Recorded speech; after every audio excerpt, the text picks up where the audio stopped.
Bom, é uma honra também, né? Como de praxe. E eu sou Cauã Sabino, por mais que esteja ali no Jornal Quincas Borba, porque eu faço parte do Jornal Quincas Borba, né? Na Escola Marciano de Rio Claro. Sou do primeiro ano, né? Junto com o pessoal lá do jornal. E a pergunta que eu gostaria de fazer é porque como, né? Como a pandemia trouxe a necessidade de mudança, né? Principalmente na educação, né? Estando Uhum. nesse meio aí, como que ela, como que as pessoas sentiram que precisa mudar? Tá. Primeiro lugar, muito obrigado pelo convite de vocês quatro. Eu fico muito honrado de participar de projetos como o de vocês. Eu acho que são esses projetos e essa nova visão que a gente tem que trazer para a educação como algo muito mais orgânico do que ela é da interação em sala de aula do professor, achando que, não, que o Antônio já é um professor diferente, me dá essa impressão. O professor não é o dono do conhecimento, o conhecimento é algo compartilhado. E então já eu me sinto honrado de estar aqui conversando com vocês. Eu acho que a pandemia ela veio para mudar um monte de coisas que já estavam em curso de mudança, se eu entendi bem a sua pergunta. A gente pode falar de várias coisas. A gente pode falar de trabalho. A pandemia mudou o jeito que muita gente trabalha.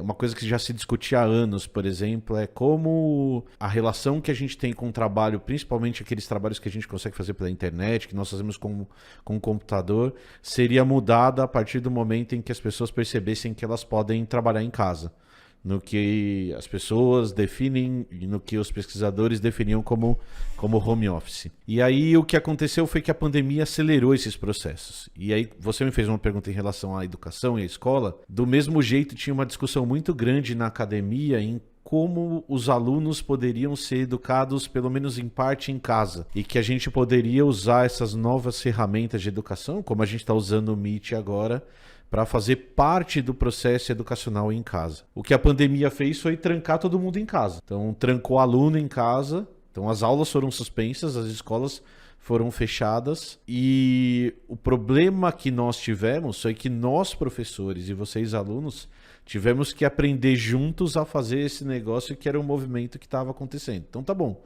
Então, a partir do momento em que a educação sai da sala de aula, daquele lugar que nós estávamos acostumados, em que vocês estavam sentados em carteiras e estavam aprendendo com a gente na lousa, na melhor das hipóteses que a gente tinha de tecnologia era um data show, como que a gente ensina para um bando de gente que está sentado nos seus quartos, sentados de frente para os computadores, com um monte de outras influências em volta, então sentados na internet e com a possibilidade de só abrir uma aba nova e assistir outra coisa que não fosse a aula. Então a gente teve que reaprender a ensinar ao mesmo tempo em que os alunos reaprendiam a aprender de um jeito diferente. E isso é um processo, eu acho que nós estamos passando por isso ainda agora. Então eu tenho vários colegas professores que me passam suas angústias nesse novo processo de aprendizagem. E a pandemia ela vai trazer várias lições ligadas a isso. Então, acho que tem coisas que a gente está entrando agora que a gente não vai conseguir voltar mais. Uma dessas coisas é o jornal de vocês. O jornal de vocês talvez seja um filho da pandemia, no sentido de que talvez o Antônio estivesse até pensando em fazer isso. Mas, cara, a pandemia com certeza acelerou esse processo. E eu espero do fundo do coração que esse jornal ele continue quando a pandemia acabar, porque ela vai acabar em algum momento, nós vamos ser vacinados em algum momento. Eu espero que esse tipo de boa coisa que surgiu em educação com a pandemia continue depois, que a gente tire certos aprendizados disso. Aprendizados às vezes muito caros, mas espero que a gente consiga tirar aprendizados disso. Eu espero ter respondido sua pergunta. Não sei se eu a entendi perfeitamente, mas espero ter respondido. Eu sou o Pedro Leonardo, sou da Escola Januário Silvio Pesotti, sou do jornal Clarice Lispector. Minha pergunta é: as pesquisas genéticas estão avançando cada vez mais. Já tivemos algumas clonagens em cabras e outros animais. Uhum. Você acha que estamos mais próximos de reviver animais e plantas extintas? Se sim, qual espécie você acha que está mais perto de ser ressuscitada?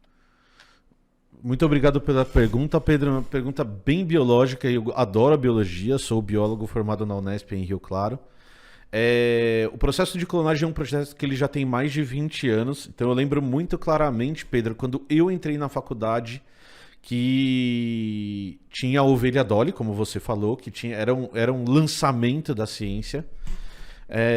Só que o processo de clonagem ele evoluiu muito para genes, então para pedaços de DNA.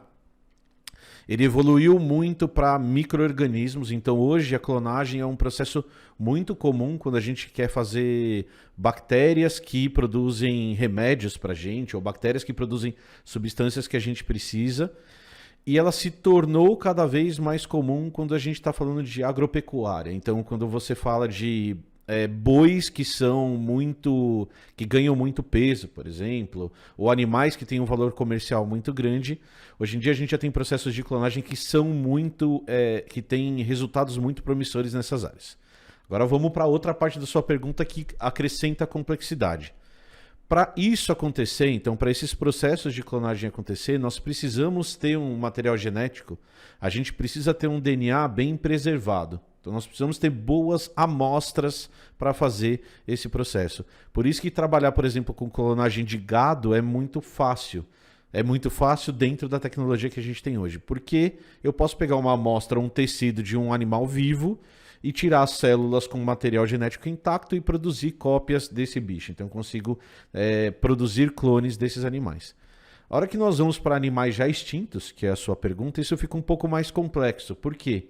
Porque eu preciso de amostras de DNA que tenham essa complexidade estrutural mantida para conseguir fazer esse processo de clonagem. Por isso que falar de clonagem, e eu sei que não foi essa a sua pergunta, mas só para explicar, por isso que falar de clonagem de dinossauros, igual nos filmes dos parques dos dinossauros, é muito complicado, porque são animais que foram extintos há muito tempo, há 60 milhões de anos atrás, e que esse material genético ele já não está mais acessível na sua integridade, se existe algum material genético disponível. Então, o que nós temos hoje de processos de reviver animais que foram extintos estão muito ligados a animais que foram extintos nos últimos 10 mil anos, que do ponto de vista histórico é um tempo muito curto, é ontem no tempo da história. Então tem alguns projetos com mamute, por exemplo, porque nós achamos algumas carcaças de mamute congeladas, e o frio ele vai preservar esse material. Mas se eu não me engano, eu só vou confirmar o nome aqui, deixa eu abrir, só o nome do bicho que eu vou confirmar. Um dos animais que estão sendo clonados são animais australianos. Então o exemplo mais clássico se eu não me engano, é dingo o nome do bicho, que é um animal que foi extinto nos últimos 1000 anos. Nós temos espécimes muito bem preservados desses bichos. Conseguimos tirar o DNA desses animais e a partir daí, usando bichos muito parecidos com eles, como por exemplo cachorros ou lobos, a gente consegue ter matrizes para conseguir colocar esse embrião dentro de uma fêmea e a partir daí clonar esse bicho. Porque esse é um outro problema que a gente nunca imaginou, por exemplo, com um mamute.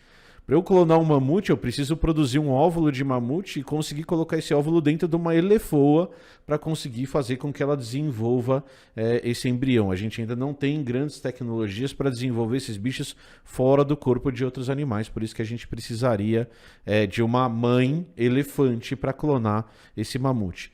Mas os processos mais avançados, principalmente quando a gente fala de mamíferos e até de animais recentemente extintos, eles acontecem com esses animais australianos que foram extintos nos últimos 1000 anos por causa dessa questão da estrutura do DNA. Beleza? Oi, sou o Cristiano Bueno Arcanjo, sou do jornal Darwin. E em 2019 a gente teve as queimadas da Amazônia. Em 2020 o Pantanal teve queimadas também. Em 2021, você acredita que outro bioma brasileiro sofre com essas queimadas de grande escala? A sua pergunta é uma pergunta de conservação muito importante e a gente precisa contextualizar ela não só biologicamente, mas historicamente. Os biomas brasileiros eles vêm sendo destruídos sistematicamente, principalmente nos últimos 2 séculos. É claro que a gente teve destruição de bioma antes. Então, se você pegar, por exemplo, o litoral do Nordeste, que foi um dos primeiros locais a serem invadidos pelos europeus há 500 anos atrás, eles já tiveram uma destruição sistemática de biomas. Só para você ter uma ideia, Cristiano, tem alguns textos que mostram em 1600, a preocupação do governo português com a extinção do pau-brasil. Então, esse processo de destruição de biomas, ele não é um processo de destruição atual. Só que no último século, depois da Revolução Industrial, nós sistematicamente, de maneira muito voraz, temos destruído os biomas brasileiros. Para você ter uma ideia, o estado de São Paulo, que é o estado que nós estamos, alguns trabalhos mostram que ele era coberto por mais de 80% de vegetação nativa de Mata Atlântica, diferentes tipos de Mata Atlântica, mas de Mata Atlântica no começo do século XX, então há 120 anos atrás. E essa cobertura de vegetação, hoje, ela está num valor entre 3% e 5%, dependendo da forma com que a gente medir. Então, sistematicamente, a gente vem destruindo biomas. E essa destruição de biomas acontece a partir de 2 processos históricos. O primeiro é o crescimento das cidades e a industrialização, e o segundo, o crescimento da exploração agrícola. Então, a gente tem expansão de fronteira agrícola, de busca de novas fronteiras para conseguir plantar mais ou aumentar a produtividade. E tem algumas pessoas até que defendem para pegar a nossa vocação de produção de alimento do mundo e produzir esses alimentos. Nos últimos 20, 30 anos, 3 biomas principais têm sido atacados. Um que ninguém fala muito, que é o Cerrado. A expansão da soja no centro-oeste causou praticamente a extinção de várias áreas de cerrados e, consequentemente, seus animais e plantas. E, nos últimos 5, 10 anos, o ataque ao Pantanal e à Amazônia. Eu não acredito que outro bioma vai ser destruído, porque a gente está destruindo sistematicamente todos os nossos biomas. Então é muito provável que a gente reveja, Cristiana, no próximo ano, um aumento das queimadas, tanto do Pantanal quanto da Amazônia. É importante a gente dizer que essas queimadas elas não são recentes, elas vêm acontecendo nos últimos 15 anos, tanto de Pantanal, mas principalmente da Amazônia. Mas o que nos assusta, pessoas preocupadas com o meio ambiente, é o desmonte de sistemas de prevenção dessas queimadas nos últimos 2 anos. Então, a partir de 2020, do começo de 2020, de 2019 até já tinha um pouco disso, mas 2020 isso se agravou, foi uma piora sistemática nos sistemas federais e estaduais que tentam evitar esses tipos de queimada. Ninguém consegue entender por quê, porque esses sistemas de proteção eles estão ligados ao Ministério do Meio Ambiente, que tem como função proteger o meio ambiente. E o que nós estamos percebendo é uma retirada tanto de pessoal quanto de dinheiro desses sistemas de apoio. E quando isso acontece, a quantidade de queimadas tende a aumentar. Então, infelizmente, a perspectiva em relação à destruição dos nossos biomas, ela é a pior possível para o ano que vem. Existe uma tendência muito grande a aumentar. E aí a gente também tem visto uma criação de um discurso dizendo que essas queimadas são naturais, sendo que os próprios dados ligados pelo Ministério do Meio Ambiente mostram que não são. E que elas estão diretamente ligadas à expansão, principalmente de gado e de latifúndios. Então tenta-se colocar muito a culpa em pequenos produtores e nos índios, mas não necessariamente isso é verdade. Eu não acho que vai ter um novo bioma sendo queimado. Nós não vamos, por exemplo, para Caatinga, que é um bioma incrível brasileiro, mas é muito seco. Mas eu acredito que a gente vai ter um avanço ainda maior para esses biomas de Pantanal e de Amazônia. O que é um contrassenso, porque se a gente investisse em outras formas de exploração desses biomas que não derrubando e botando fogo, a gente conseguiria ter muito mais dinheiro para o nosso país do que a gente tem tratando a natureza desse jeito. Então não faz sentido de nenhuma forma a gente tratar os nossos biomas assim. Boa tarde, eu sou o Lucas Emanuel, da Escola Zita de Godoy Camargo e do Jornal do Camões. E a pergunta que eu faço é, o que você diria para os alunos que querem se formar em biologia em escolas públicas? Cara, vamos lá. Eu diria que eu sou de escola pública. Eu me formei num colégio técnico antes de entrar na faculdade, numa ET aqui em Campinas. Então o que eu diria para você como qualquer profissão, para vocês na verdade, como qualquer profissão, a biologia é uma profissão que ela vai ser melhor para você se você for apaixonado por ela. Então ser biólogo, ser pesquisador ou ser biólogo no Brasil hoje não é algo simples. Mas se você gostar da área da biologia, é algo extremamente recompensador. Então o que eu diria eu quero ser biólogo. É isso. Então, acho que você tem que se preparar para fazer uma boa faculdade de biologia e ser um excelente profissional em biologia. Porque cada vez mais as questões ambientais estão pautando o que está acontecendo no mundo. Então, nós precisamos entender isso. Isso é fundamental.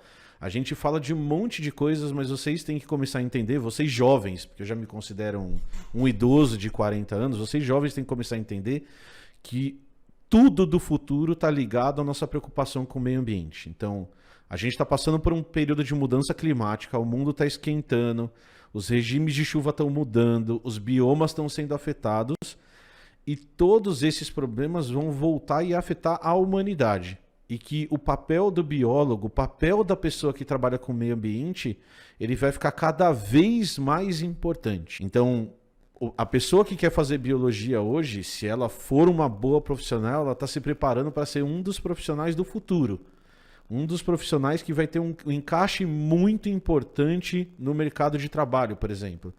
Porque cada vez mais as exigências em relação às questões ambientais vão ficar maiores. E eu posso te dar alguns exemplos simples. Empresas europeias hoje, para comprar qualquer coisa de uma empresa brasileira, exigem que essas empresas brasileiras tenham uma preocupação ambiental e comprovem isso documentalmente. E existem vários colegas meus biólogos que estão enveredando por essa área de formação e que estão se formando nisso. Vamos falar da pandemia hoje. As empresas de tecnologia que desenvolveram vacinas têm equipes gigantescas de biólogos trabalhando lá todos os dias. Inclusive não são médicos que trabalham nessas áreas, são farmacêuticos, são químicos, são biólogos, são bioquímicos, são biomédicos. Os médicos não trabalham em geral com esse tipo de pesquisa, tem médico que faz isso, mas não é a minoria, a maioria é dessas áreas mais duras de ciência que estão fazendo pesquisa nessas áreas e que estão ganhando uma importância de novo. Então a minha recomendação biologia é uma profissão extremamente promissora. Só que a gente vive num país em que essas profissões talvez não sejam tão valorizadas. Então você tem que gostar muito para conseguir passar pelo curso de maneira tranquila e conseguir fazer um bom curso para se formar um bom profissional e conseguir fazer a diferença, mesmo que seja para sua vida, para ter um bom emprego. O Cristiano tinha me perguntado, e eu acho que a gente tem que... quando o Cristiano me mandou a mensagem para me convidar da primeira vez, ele falou assim, Emílio, eu queria te convidar para participar do nosso jornal e tal. Eu falei assim, tá bom, me explica isso. Ele falou, não, porque eu sou de uma escola estadual e tal.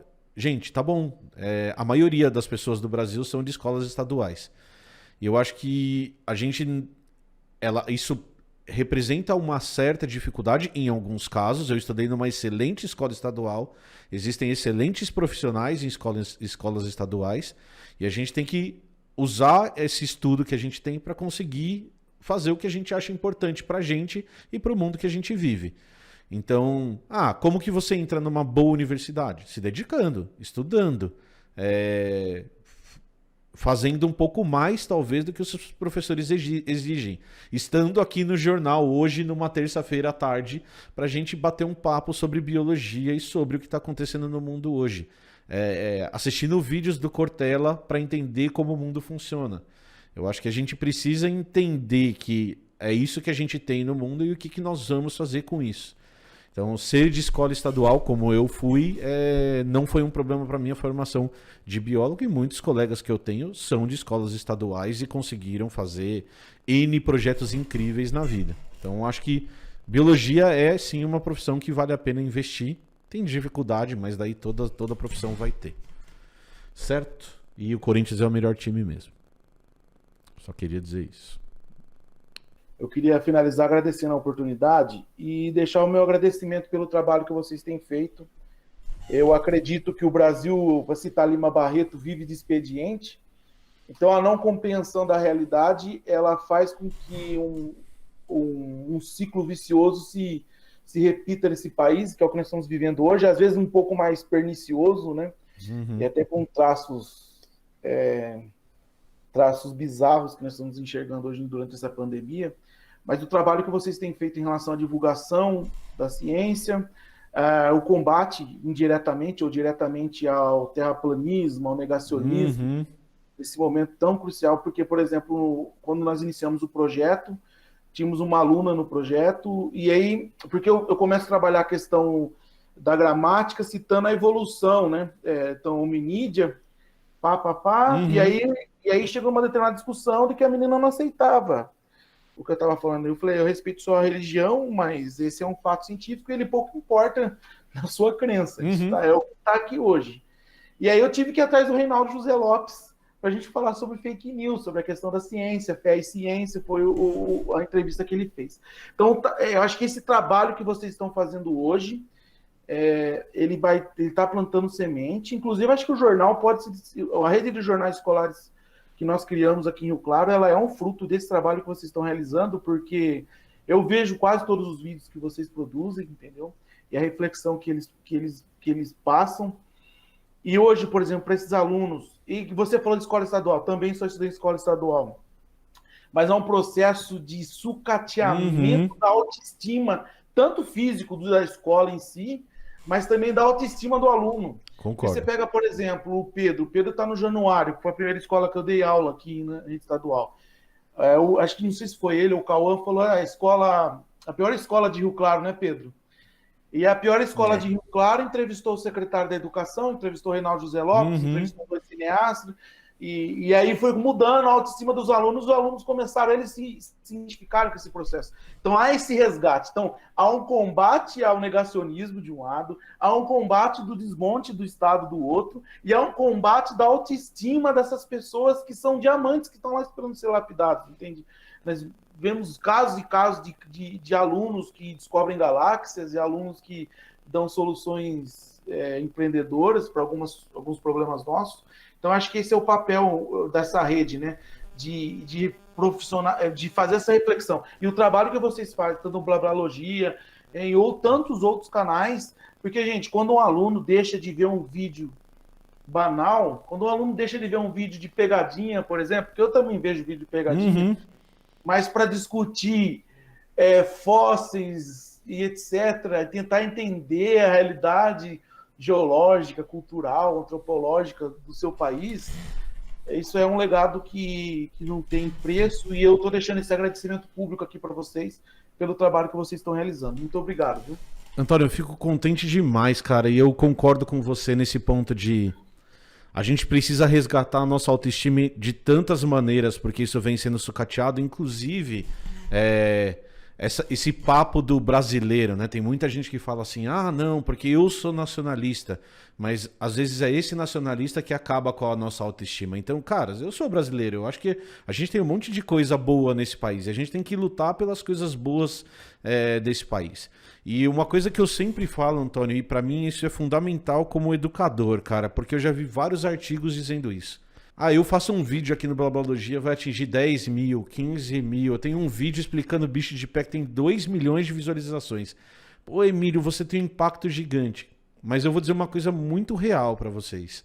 O impacto que vocês causam na casa de vocês, na escola de vocês, que o professor causa diretamente com vocês, ele é mais profundo do que eu sou capaz de causar na internet. Por isso que o jornal de vocês, que ele seja lido por 20, 30, 50, 100 alunos, que ele seja visto, que os vídeos estejam lá para menos pessoas, ele vai causar mais impacto. Porque quem escreveu o texto foi o Pedro.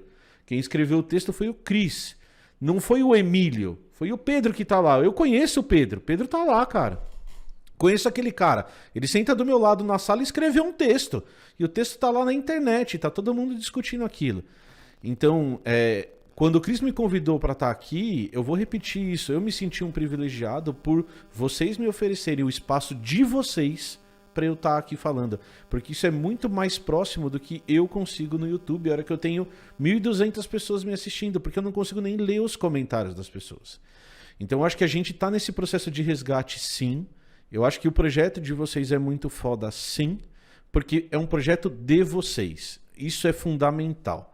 Certo? São vocês causando uma mudança no mundo. Que seja uma mudança em uma pessoa que lê o texto de vocês. Isso já é uma mudança fundamental. Lá no Babalogia, sempre que eu falo alguma coisa que eu acho importante, eu falo, gente, façam o papel de vocês. Entra lá no WhatsApp, pega a tia Cotinha pela mão e mostra pra ela que ela não tem que tomar cloroquina. Ela não pode tomar cloroquina, não vai curar ela do Covid. Por quê? Porque o Emílio falando não tem impacto. Vocês falando tem impacto. Então, Antônio, muito obrigado pelo seu trabalho. Obrigado aos meninos pelas perguntas. Gostei muito das perguntas e estou aqui por vocês. O que vocês precisarem de mim, é só vocês me chamarem. O Cadu tá aqui, que é meu produtor, que trabalha comigo. O Cris falou com a Camila, que é minha companheira, que trabalha comigo aqui no Babalogia. O que vocês precisarem da gente, é só vocês chamarem, que nós estamos aqui por vocês, para quando vocês precisarem. Beleza? Bem, obrigado mais uma vez. Eu queria só fazer um comentário sobre sua fala, que é o seguinte: ser nacionalista num país e não fazendo eu costumo falar que a gente precisa fazer uma reconciliação. Uhum. Tá? Não estou falando de revisionismo, não. Tá? Não, é Estou reconciliação. falando de reconciliação histórica com os povos primitivos dessa terra, Sem dúvida. com os povos que vieram para cá forçados, Uhum. para só depois falar que você é nacionalista. Exatamente. Quando você falar que você é nacionalista, que tem sangue indígena, sangue de escravo e não reconhece isso, para mim é mais um negacionista. A gente precisa tratar as nossas feridas antes de tentar andar para frente. Sim. Eu acho isso é fundamental. A gente vive numa sociedade muito machucada e muito desigual. Todas essas questões, eu falo isso no Babalogia todos os dias praticamente, passam pela resolução de um problema chamado desigualdade social. E essa desigualdade social está 100% ligada à origem do nosso país. Enquanto a gente negar isso e ficar fingindo que nada disso existe, a gente não vai sair do lugar e vai ficar andando em volta do próprio rabo. Por mais que a gente pinte a cara de verde e amarelo e funde partido que seja verde e amarelo e fale que a gente é não sei o que lá, nada disso vai ser resolvido enquanto a gente não resolver a nossa principal chaga, chamada desigualdade social. E aí, como o Antônio disse, a gente sabe que quem é mais pobre é preto, quem é mais pobre é índio, quem é mais pobre é minoria, quem sofre mais no nosso país, não sou eu, são as minorias. E a gente precisa passar por isso e discutir isso, discutir de maneira honesta. Então, eu gostaria de novo para agradecer vocês pelo convite e espero que vocês tenham gostado, certo? Então, era isso que eu tinha para falar hoje.